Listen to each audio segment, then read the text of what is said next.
Hello, it is Ryan, and we could all use an extra bright spot in our day, couldn't we? Just to make up for things like sitting in traffic, doing the dishes, counting your steps, all the mundane stuff. That is why I'm such a big fan of Chumba Casino. Chumba Casino has all your favorite social casino-style games that you can play for free anytime, anywhere with daily bonuses. That should brighten your day a little. Actually, a lot. So sign up now at ChumbaCasino.com. That's ChumbaCasino.com. No purchase necessary. VGW Group. Void where prohibited by law. See terms and conditions. 18+. What's bubbling, magical people? Welcome back to the Witching Hour with Miss Merlin, where we like to talk about all things witchy and magical.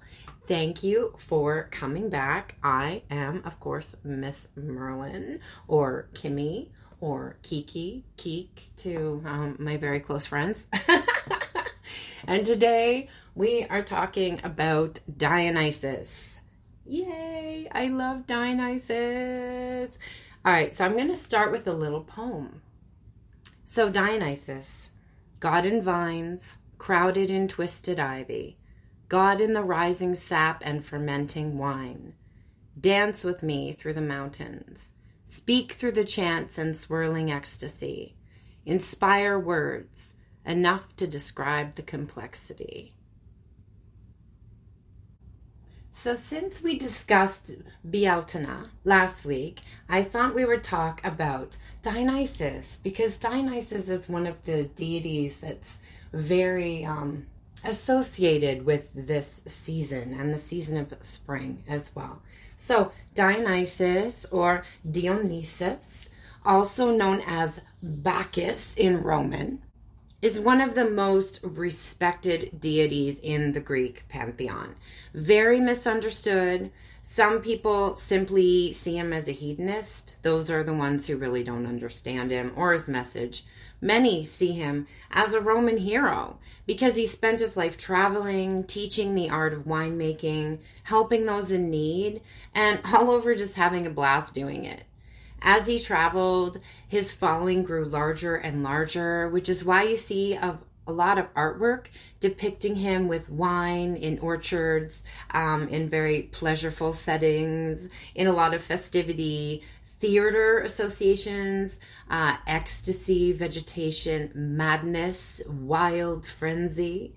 Dionysus in all Greek mythology is the most fun to be around, unless you're a raggedy king. More on that a little bit later. He's the son of Zeus and Semele of Cadmus, a mortal princess. He was the first deity to be born of a union between a deity and a mortal, so he's a demigod. Zeus, in the form of an eagle, watched Semele slaughter a bull and then bathe in a river afterwards to rid herself of the blood. And he was just captivated by her strength and her beauty. So he came and visited her many more times in a mortal form of a very handsome man, and they had a very, very passionate affair. He fell in love with her, and she got pregnant. Now, Zeus is, of course, married to Hera. Hera, learning of this affair, went into a jealous rage. Typical Hera, but also valid. Because Zeus cheats a lot, if you know much about him. He's diabolical. So she then, of course, interfered in the situation. She appeared to Semele as an old nursemaid or crone, a family friend, planting the seeds of doubt. Because Zeus had, although he'd come to Semele in a mortal form, he did disclose that he was Zeus.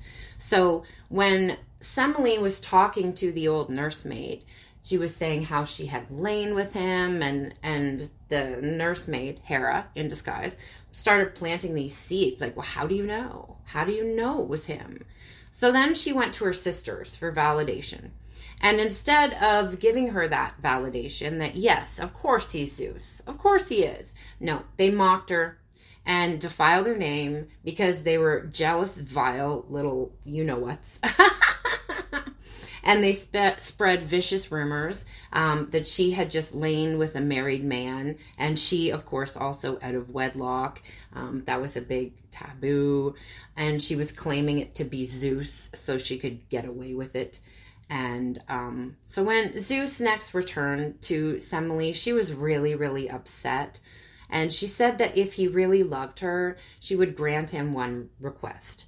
And Zeus, of course, he did love her and he wanted to give her whatever she wanted. So he swore an oath on the river Styx that he would give her anything she wanted. So Semele demanded then to see Zeus in his true form. And Zeus pleaded with her and offered her nearly anything else, riches, fame, whatever. Because if a mortal was to see a god in their true form, they couldn't handle it, with their human eyes. They just can't take in the essence of it, and they would just immediately burst into flames. But Zeus knew that he was going to have to grant this request if she persisted because of the oath that he had just sworn. So he had to reveal his true self to her, and when he did, what he feared the most happened. She was consumed by fire. And then Zeus noticed there was still a life essence in the room. And he was confused by this because Semele was almost in ashes at this point, but her womb was still there and the life essence was inside the womb. And he realized there was a baby. So the only thing that he could do now, because he couldn't do anything for Semele, was to rescue her womb containing the unborn baby within. So he slashed his own thigh open and sewed the womb into his own thigh to let it nurture there and whatever it needed to do. So a few months later, very cleverly hiding this from Hera, this baby boy was born. And Zeus was kind of familiar with this process because he had birthed Athena through his head once already, which is a story I'll get into at another time when I cover Athena. So he was given to Hermes very quickly in a bundle of blankets, and Hermes whisked him away and took him to his aunt, Ino, Semele's only kind sister. She had a kingdom of her own, and she and her husband raised him disguised as a girl so Hera wouldn't find out. But Hera did learn of the child's existence, and she was... Hello, it is Ryan, and I was on a flight the other day playing one of my favorite social spin slot games on ChumbaCasino.com. I looked over at the person sitting next to me, and you know what they were doing? They were also playing Chumba Casino. Coincidence? I think not. Everybody's loving having fun with it. Chumba Casino is home to hundreds of casino-style games that you can play for free anytime, anywhere, even at 30,000 feet. So sign up now at ChumbaCasino.com to claim your free welcome bonus. That's ChumbaCasino.com and live the Chumba life. No purchase necessary. VGW. Void were prohibited by law. See terms and conditions. 18+. Furious that he was still alive. So she then drove Ino and her husband mad, making them actually kill their own children and then each other.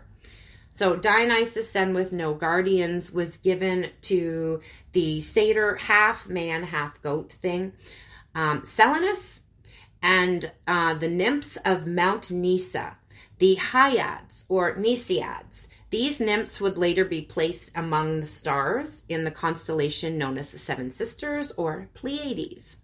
So Selenus was a very old deity associated with prophecy and cultivating the vine and winemaking, but he was also a drunk at this point. But he taught Dionysus, of course, the art of winemaking.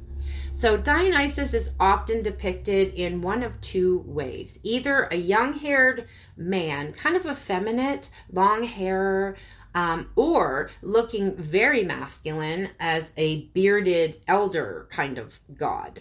So you'll usually see him holding a pine cone staff, a crown of ivy around his head, or grapevines and grapes, accompanied by many satyrs and nymphs. Many paintings depict him with leopards also, which are sacred to him, and you'll sometimes see artwork of him driving a chariot pulled by leopards. Other things sacred to him are the grape, of course, and the grapevine, bindweed and ivy, and some more stuff I'll get into at the end.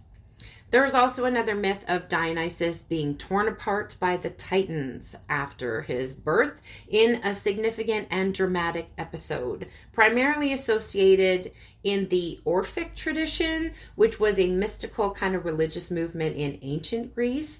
The story typically unfolds with the birth of Zagreus, which is Dionysus's name in this version of the myth. And Dionysus is the son of Zeus and Persephone in this form of the myth. And Zeus intended this child to be the successor and the ruler of the cosmos. Hera, of course, Zeus's wife, became very enraged at Zeus's infidelity and affair, and driven by jealousy, she orchestrates this plot to destroy the infant completely. She persuades the Titans, who are the older generation of gods whom Zeus had overthrown. So basically like his dad and his grandfather. So she makes this plan, and she gets the Titans to attack the child. So the Titans, using trickery, approach the toddler, enticing him with toys and distractions. They give him a mirror and other shiny things. And while the baby god is captivated by these objects, the Titans seize him in a brutal act of tearing him apart. And in some accounts, after tearing him apart, they even consume his remains. So Athena manages to salvage the heart of the dismembered Dionysus, and she takes the heart to Zeus. Enraged by the heinous act of the Titans, Zeus unleashes his wrath upon them. He strikes them down with his thunderbolt, and they're reduced to ashes. And according to the Orphic myth, humanity arises from the ashes of the Titans, and this creation story kind of explains the dual nature of human beings. So this is like the second birth of Dionysus. The saved heart from Zagreus is then used for his rebirth. In one version, Zeus gives the heart to Rhea, or Demeter, and she's involved in the resurrection process. In the other, of course, in the more Olympian myth, it's Zeus and Semele who have a union, and Dionysus is born of that. But Dionysus' suffering and subsequent return are seen as a path to spiritual purification and liberation for the Orphic followers. So Dionysus had a lot of problems with kings in the stories about him. So Dionysus, still a young boy, was attacked by the king of Thrace, King Lycurgus. When they attempted to flee, the king took his axe and struck down the nymph that was responsible for nursing the young Dionysus. So protected by the rest of the nymphs, they leapt into the sea, where they would be given refuge by the goddess Thetis, who is the mother of Achilles. And after such an attack on one of the sons of Zeus, Lycurgus was driven into a state of madness as punishment, where he would kill his own wife and son. This is a theme. Before he would cut off his own feet and then eventually kill himself. So as gruesome as that fate sounds, there's another variation regarding how this king was punished. In another story, he's wrapped in strangling vines and then taken to the underworld, where he's tormented for eternity. And in another story, Dionysus traveled to Thrace when he was grown up to teach the people the art of winemaking, and Lycurgus, being angered at the drunken messes that his people had become, attacked Dionysus and was killed as a result. So Lycurgus isn't the only king that Dionysus had some trouble with. When Pentheus, his cousin actually, became the king of Thebes, where he was born, the first thing he did was ban the worship of Dionysus. Of course, Dionysus did not take too kindly to this, so he caused the women of Thebes to go into a frenzy of anger and sexual activity. Pentheus eventually captured Dionysus, assuming that he was just a follower of him, and he imprisoned him. However, Dionysus was able to convince the king to dress up as a woman and travel to Mount Cithaeron to see just what happened to the women. So once he arrived, Pentheus climbed up the tallest tree. It is Ryan Seacrest here. There was a recent social media trend which consisted of flying on a plane with no music, no movies, no entertainment. But a better trend would be going to ChumbaCasino.com. It's like having a mini social casino in your pocket. Chumba Casino has over 100 online casino-style games, all absolutely free. It's the most fun you can have online and on a plane. So grab your free welcome bonus now at ChumbaCasino.com. Sponsored by Chumba Casino. No purchase necessary. VGW Group. Void where prohibited by law. 21 plus. Terms and conditions apply. So he could see exactly what the women were doing.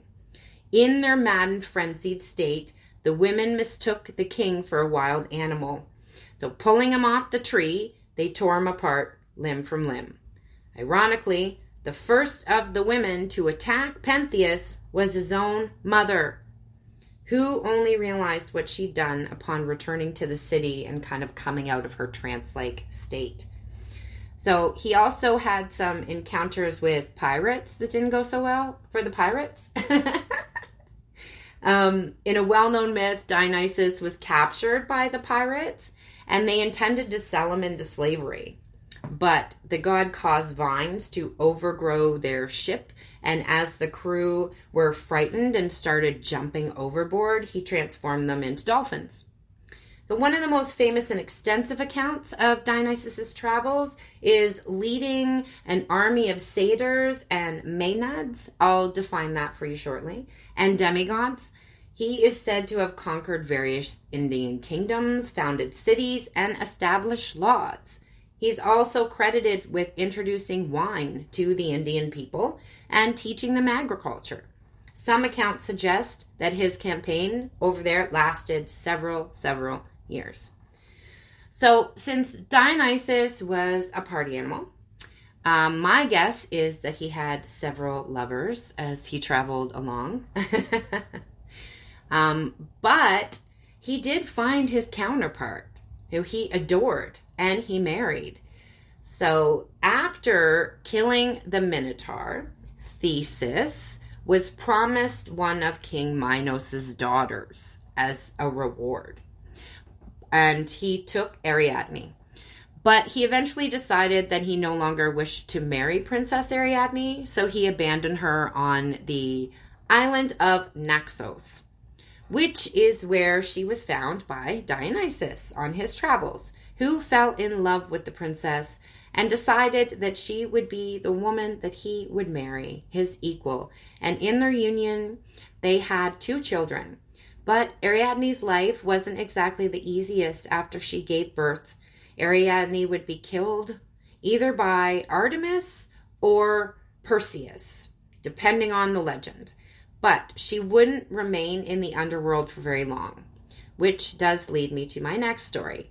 After losing his wife, Dionysus traveled to the underworld, where he would face both Thanatos and Hades, convincing them both to allow him to bring back Ariadne and his mother Semele, taking them both to Olympus, where they were granted immortality. And his mother was actually elevated to goddess status, and her name then became Leone. It was actually later believed that Dionysus was one of the few Olympians with the power to bring back souls from the underworld and restore them back to life. So when Dionysus was looking for Ariadne and his mom in the underworld, he came across a shepherd known as Polemus, who helped guide Dionysus, and as a reward, the shepherd's only wish was for Dionysus to be his lover. Sadly, the shepherd died before he could honor this pledge. So in order to kind of keep his promise, Dionysus fashioned a phallus from an olive branch and he placed it on the shepherd's tomb. I'm not exactly sure how this penis-shaped olive branch kept the promise, but you got to give him credit for creativity. That's one of his gifts, though, is creativity. He displayed it there, for sure. And the final story is of King Midas, when Dionysus and Selinus, remember the satyr who raised him, were drinking in Midas's kingdom, they overindulged and they got separated. So when King Midas found Selinus, he offered him hospitality, returned him to Dionysus. So out of gratitude, Dionysus offered the king a wish as a reward. So against the god's best advice, Midas chose to have everything that he touched turn to gold. I'm sure you're familiar with that. And when Midas no longer wanted this gift, it was actually Dionysus who helped return everything that he had previously touched back to normal. So his followings: Roman, Dionysos Altherios. He was known as the liberator, freeing his followers from self-consciousness and fear through the power of wine, music, dance, theater, etc., challenging the oppressive constraints of authority. He was also known as Bacchus, Romans, associated with the frenzied state that he could induce, known as Bacchae. And then we have the Maenads, which actually translates to raving ones or mad women. They were the female followers. Sometimes there were men. The Maenads were known for entering a state of ecstasy and frenzy, believed to be induced by Dionysus through the combination of wild dancing and intoxication. They were thought to be possessed by the god himself. So when you would drink the wine, that is what is said to happen, is you are briefly possessed with the essence of Dionysus himself. So the Maenads would often dress in fawn skin or big cat skins, leopard or panthers also, and they carried the thyrsus also. They would wear ivy wreaths or bull helmets. They handled snakes or sometimes wore snake skin.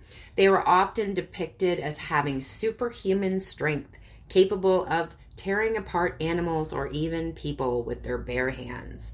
Famously seen in the story of King Pentheus. Some myths describe them as being able to produce milk or wine just by striking the ground with their thyrsus or their fingers.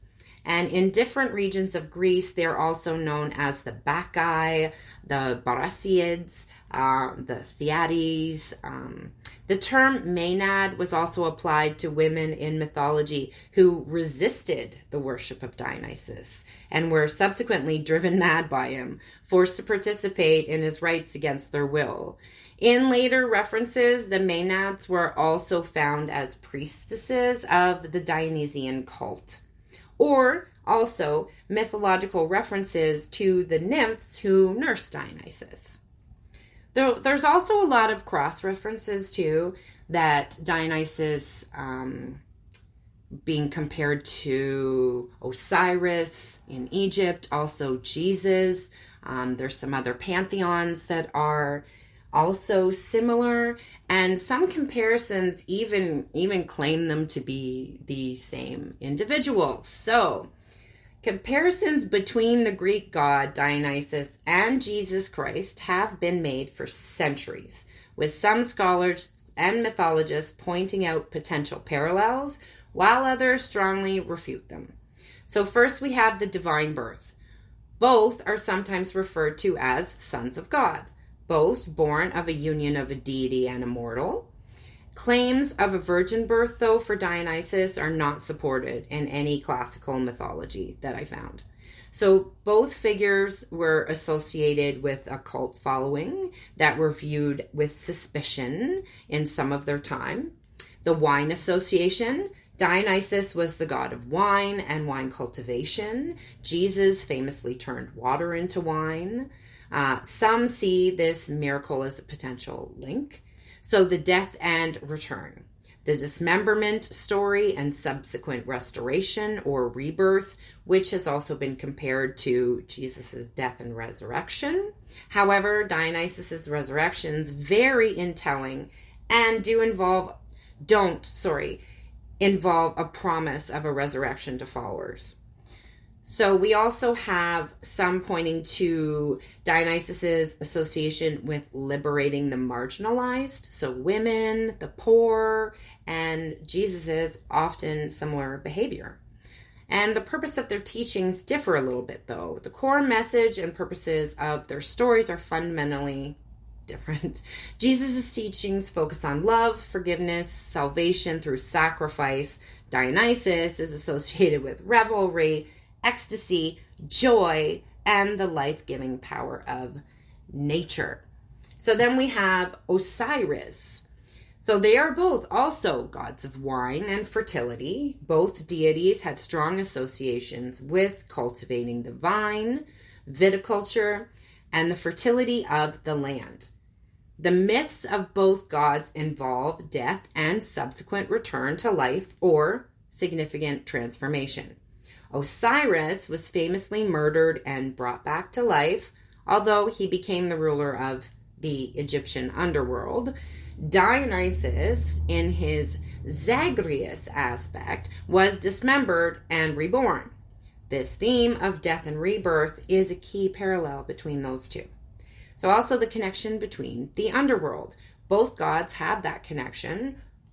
Osiris became the ruler of the dead, and Dionysus had the myths of descending to the underworld and being able to bring people back. So rituals and mysteries. Both gods were central figures in a mystery cult that involved rituals, ecstatic experiences, and promises of a better afterlife or spiritual understanding. The Dionysian mysteries and the Osirian mysteries shared some potential similarities in the focus on death, rebirth, and communion with the divine.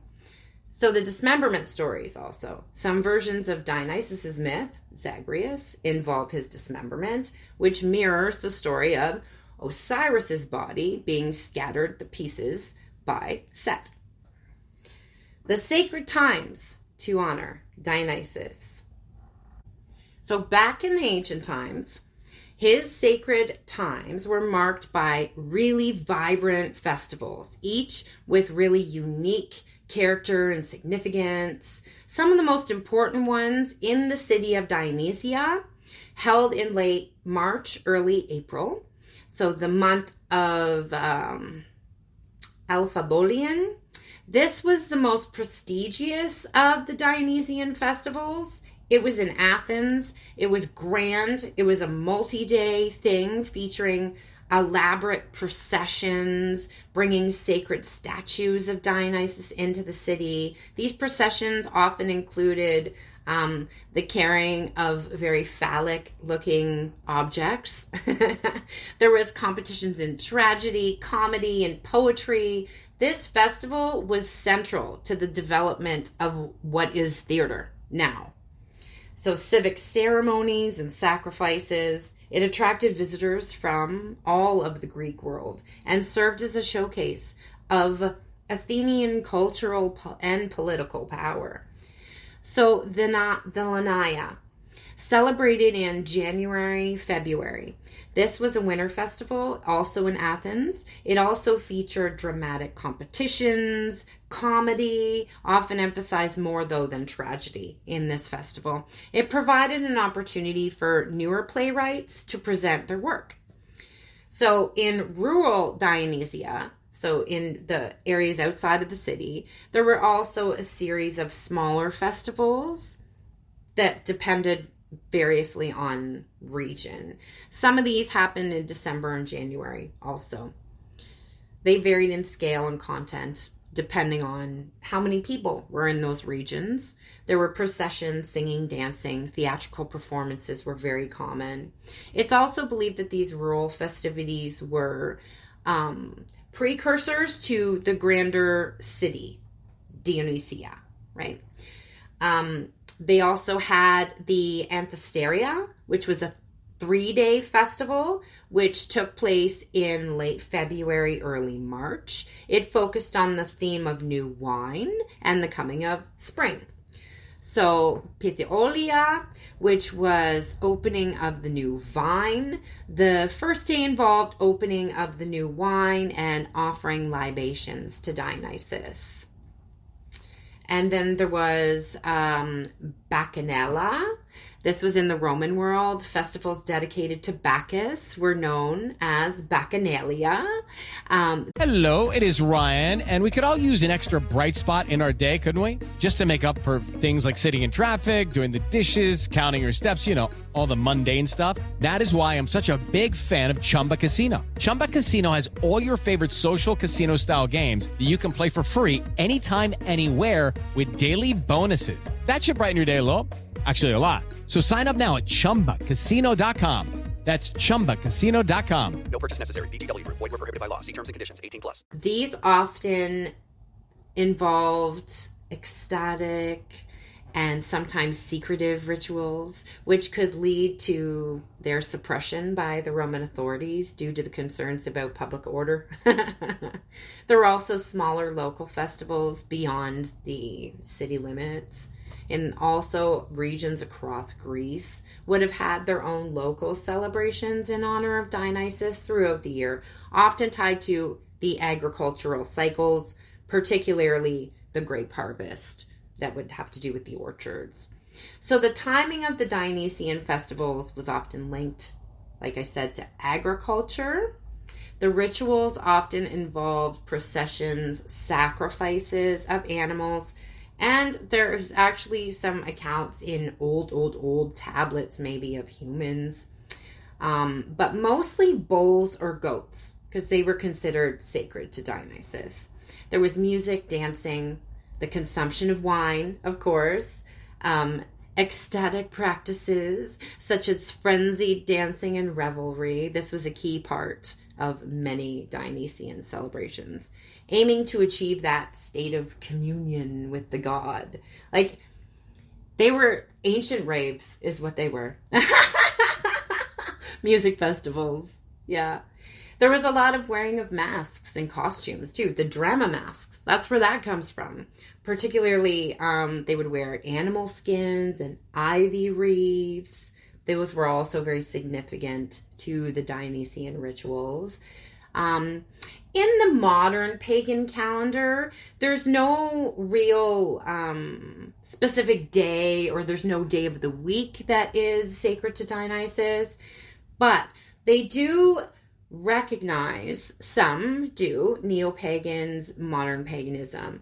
Linnea, so January, February-ish, practice this and observe it, focusing on theater and also the more ecstatic aspects of Dionysus. And Anthesteria, February, March. So February going into March.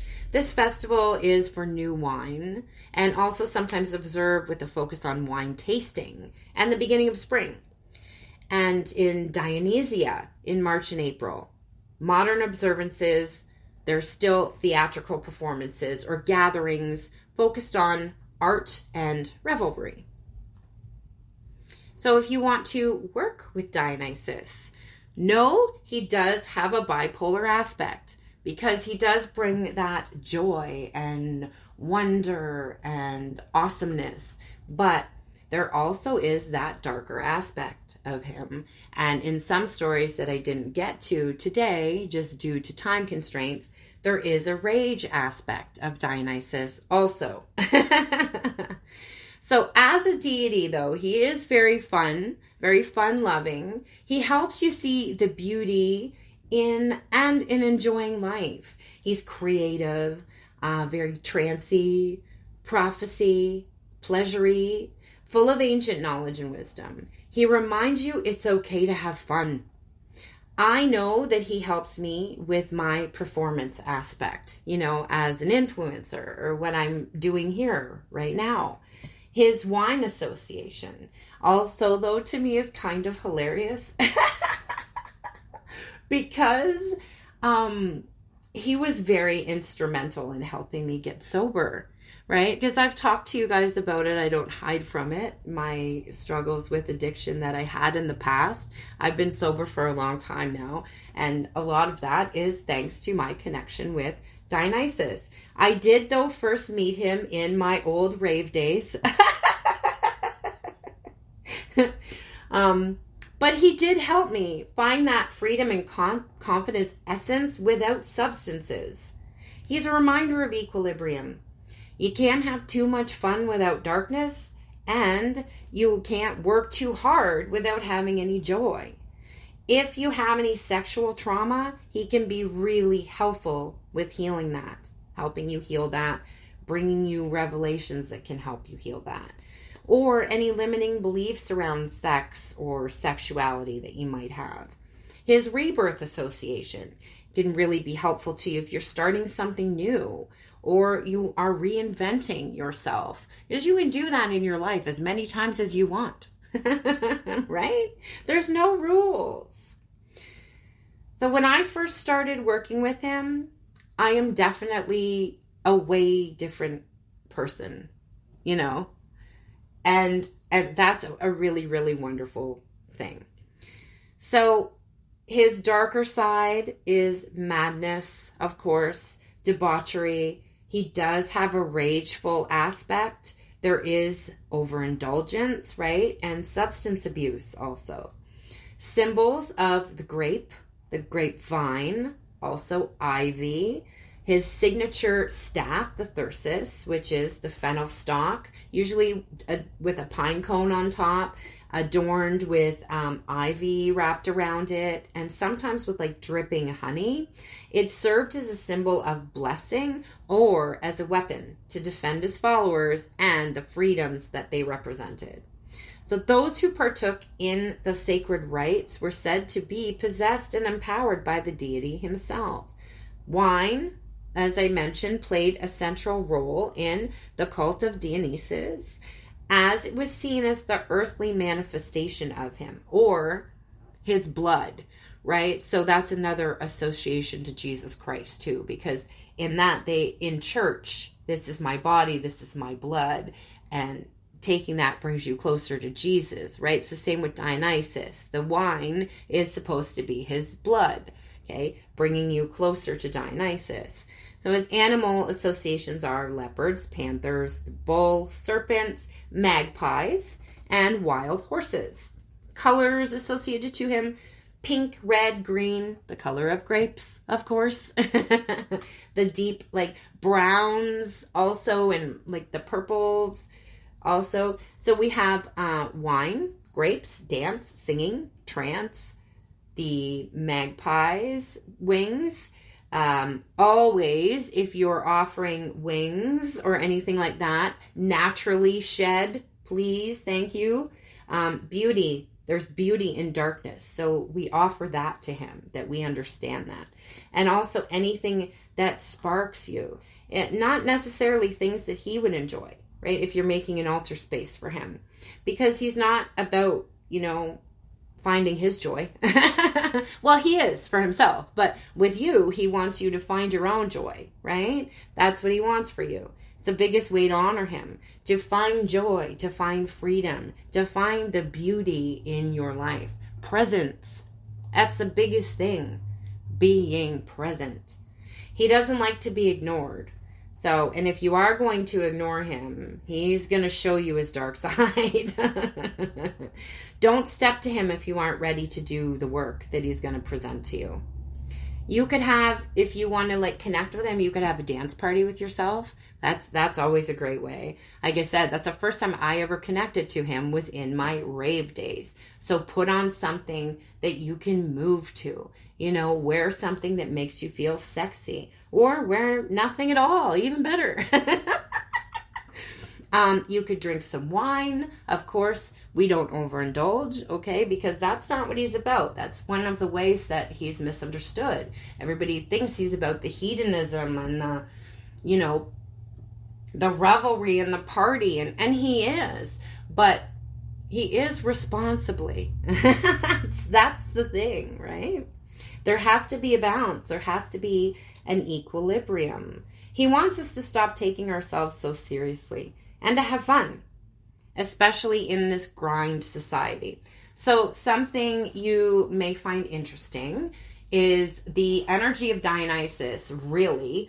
If you're familiar with the old days of Playboy, I am not a Hefner fan. I think he was a terrible monster of a human. But the Midsummer Nights party that they used to have at the mansion every year, it was very Greek themed. It was very Dionysus energy. It was about hedonism, joy, fun, right? But again, that was the dark side of Dionysus. He took it too far. And Dionysus wasn't about oppressing people or using people for your own gain, right? He came down really hard on people who did things like that.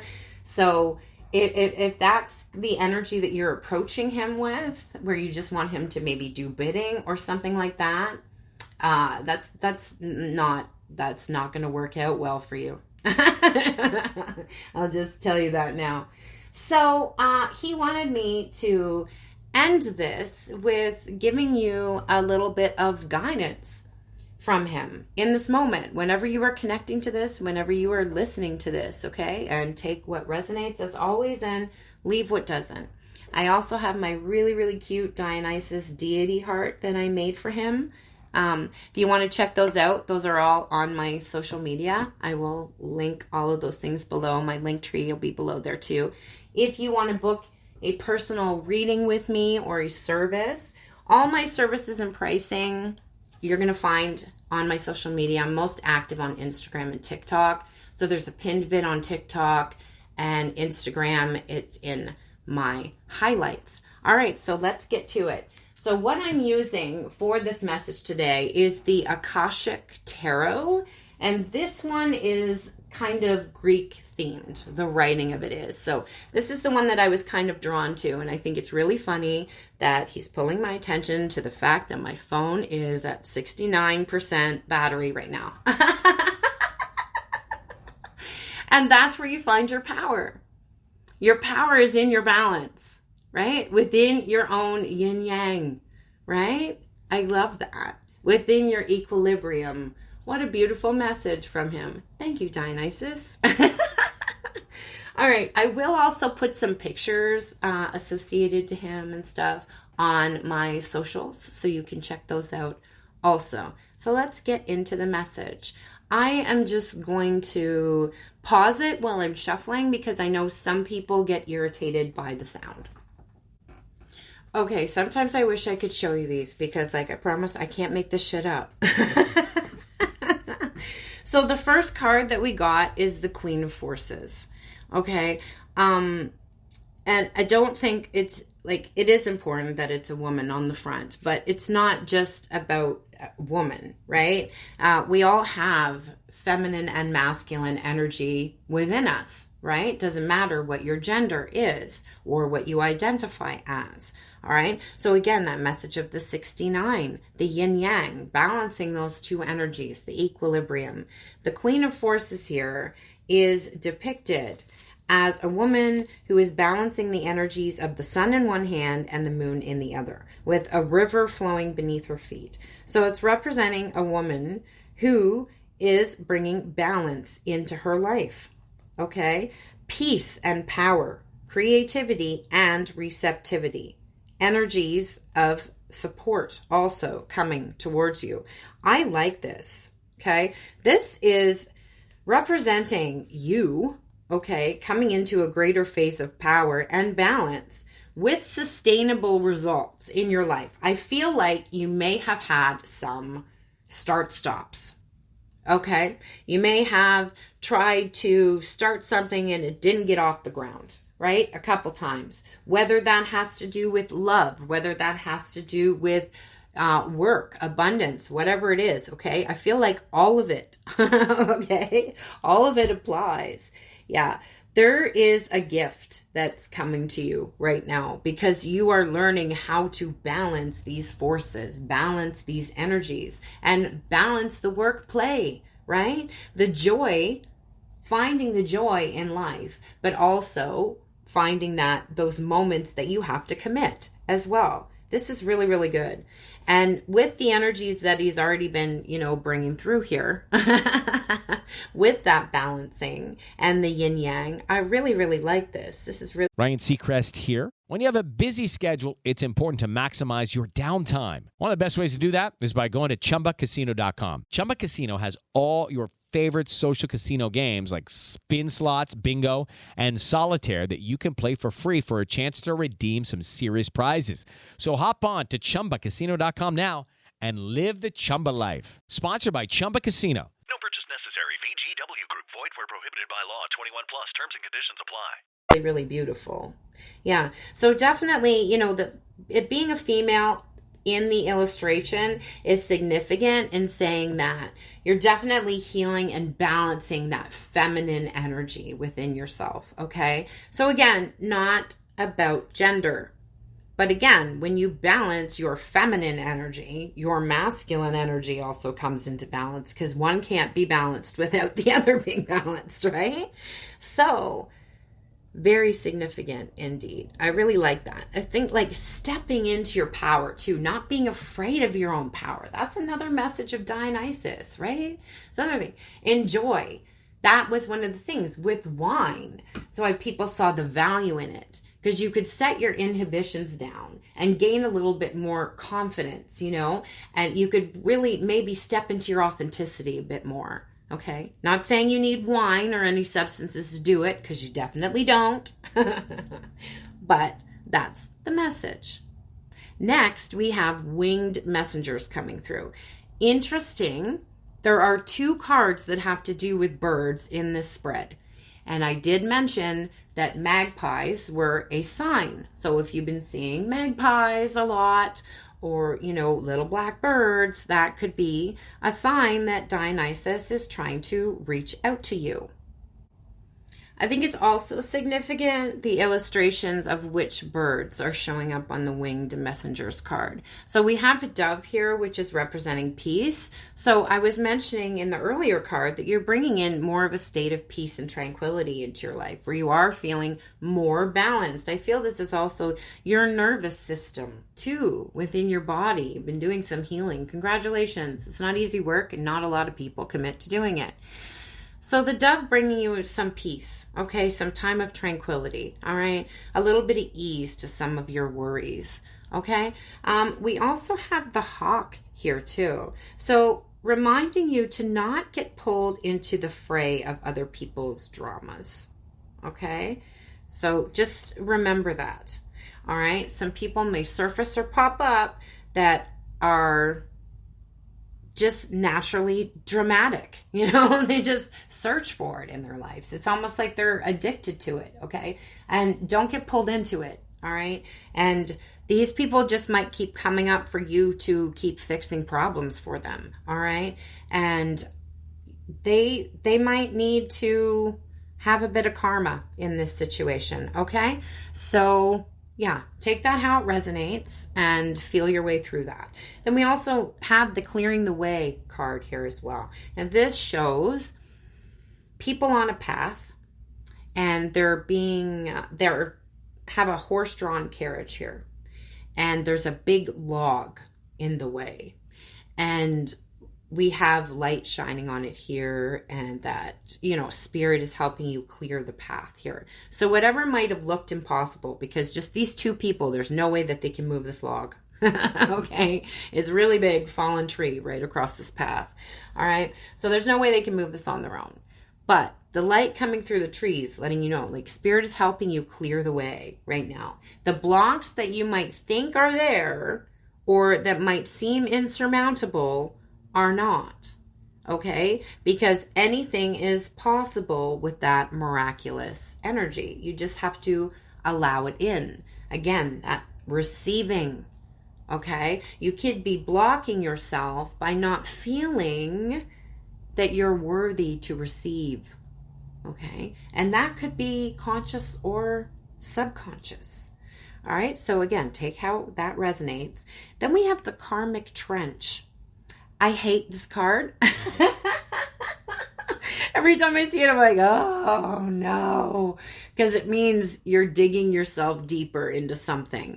But it came out reversed. Yay! I don't usually read reversals unless I'm told to. And in this case, I was very relieved to be told to. Because like I said, I get depressed when I see this in a spread because it's not very good news. But in this case, it is. Okay? It means that you have dug yourself out of something. Okay? So don't get sucked back in, okay, to certain dramas. Okay? Because you've pulled yourself out of something. Again, Spirit has helped you clear the way of something you may have thought was insurmountable or you may have thought was a block. It is not. All right. You have moved through it. Now my phone is at 66%. That is a number of harmony and balance. Okay. So you brought that harmony and balance, that peace back to your life. All right. So whatever those insurmountable obstacles look right now, they're not. Okay. Allow and trust Spirit to move them out of your way. Okay. This could also restore your faith a little bit because I think you may have been shaken because some of the things that you may have been trying to manifest or heal or whatever have been taking a ridiculously long time. Again, so it may have shaken you a little bit, and that's okay. That's understandable. But I think there's going to be something here that shows you, that's going to restore your faith. Something miraculous is this what I just keep hearing that word is going to occur here for you. All right. That's going to let you know for sure that you have divine presence clearing the way for you and helping you reach your fullest potential of what you're supposed to be doing in this life. No matter who, what, when, why, how, whatever tries to throw anything in your way. Okay. Dionysus bringing me back to Hera. Okay. So maybe there's a mother figure or a stepmom or a mother-in-law, who knows, that was trying to put up obstacles or blocks or pull you into drama or whatever, putting these dramatic things in your way or things that you thought were insurmountable, and they're not. Spirit's taking care of it, okay? But yeah, just reminding me of how much Hera tried to kill him on numerous occasions, and it wasn't happening. There was something divine working in his favor always, right? So same thing happening here. It might not be as dramatic as that situation, but he is pulling my attention to it for a reason. Okay. There's always a reason for everything. So I really feel like you've cut the cord to something. All right. You may not even be aware that you have cut this energetic cord to something completely, but you did. Okay, that's why something may pop back up, a certain situation or a person or something, okay, that might try to pull you back into drama, because even if they don't realize it or not, they're not getting that same energy from you. All right, so they're going to try to do that. They're going to try to pull you into something, pull you into an argument. Something. Okay, so take that how it resonates. We have here the increscent moon. I love this. This is the waxing moon, which is exactly the period that we are in right now. We are waxing up to the full moon. This is an increased time, an exciting time of abundance, growth, increase all around in all the good things, okay? Your efforts have been combined with external circumstances, and even the stars have aligned. Yeah.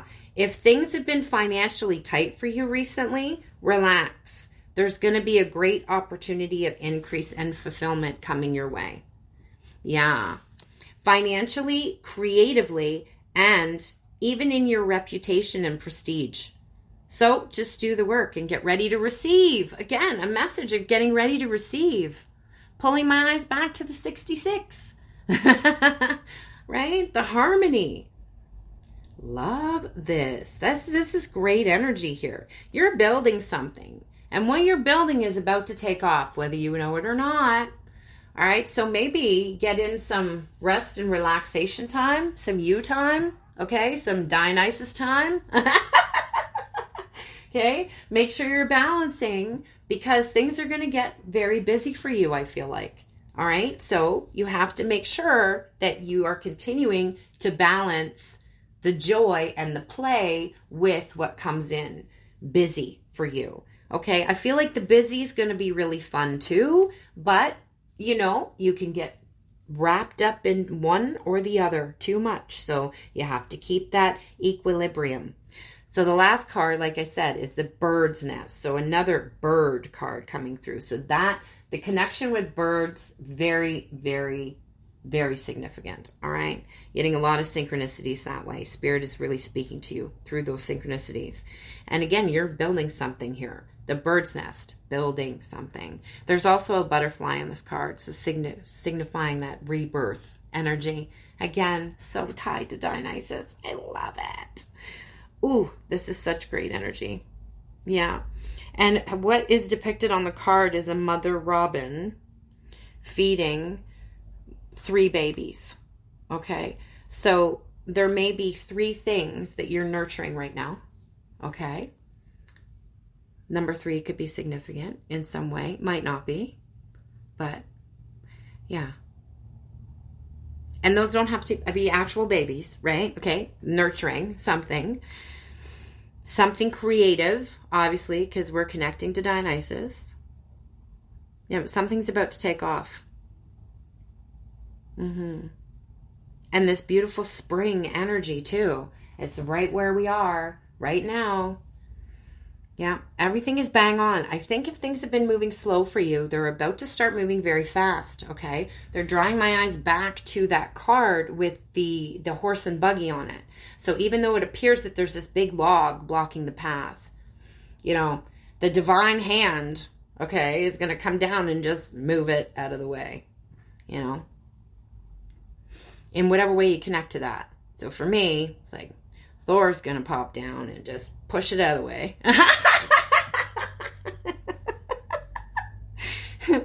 So, yeah, that's going to happen. Something you didn't even see coming. Okay? Yeah. And it's going to be all good things. So this is really great. I just want to thank the energy of Dionysus for being here and for bringing us this message and for being so ridiculously awesome.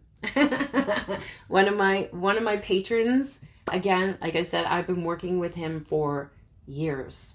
Pretty much since I started my witchy journey. But yeah, connect to him. He's really fun. Enjoy it. Again, it doesn't have to be a big thing. Just set up a little sacred space, light a candle. You could put some cinnamon there. He really likes the spiciness of that. Put some other offerings. Maybe have a little sip of wine or a glass if you want. We don't overindulge with Dionysus, remember? Responsible. But yeah, and just have a good time. Or anything you do in that respect, right? If you're having a good meal, if you're sitting down to have a good meal, call in his energy. Dedicate it to Dionysus. If you're going to the theater or a play or something like that, dedicate it to Dionysus, right? If you perform yourself, if you sing or music, especially, if you write music or plays or anything like that, dedicate that to Dionysus or thank him for helping you and being your muse, really. Yeah, those are the ways that you connect with him. Just dedicating those moments. Having a nice moment out in the woods, too, also. Moments of ecstasy. Dedicate those to Dionysus with yourself or partners. It's another good way to honor him. But yeah, I hope you enjoyed this. If there's anything that you guys really, really want to learn about, please let me know and I'll do an episode on it. Email me. It will be in the link tree below or hit me up on my socials. Again, most active on Instagram and TikTok. Take good care until I see you again next time. And thank you so much for joining me. As within, so without. Stay magical. Bye. Ryan Seacrest here. When you have a busy schedule, it's important to maximize your downtime. One of the best ways to do that is by going to ChumbaCasino.com. Chumba Casino has all your favorite social casino games like spin slots, bingo, and solitaire that you can play for free for a chance to redeem some serious prizes. So hop on to ChumbaCasino.com now and live the Chumba life. Sponsored by Chumba Casino.